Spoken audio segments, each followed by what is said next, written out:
Hoy estamos con una amiga especial que... Hola chicos, hoy vamos a hacer una colección de slime.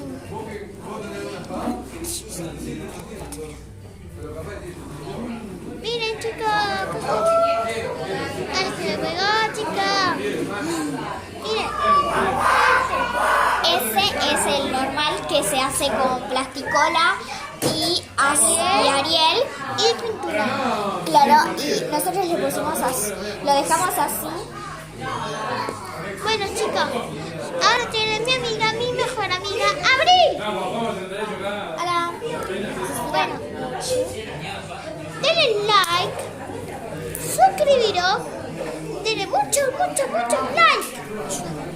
Muchos like. Y suscríbanse al canal porque si se suscriben después vamos a hacer una segunda parte mostrando otros tipos de slime, ¿no? Sí, y la tercera parte vamos a hacer que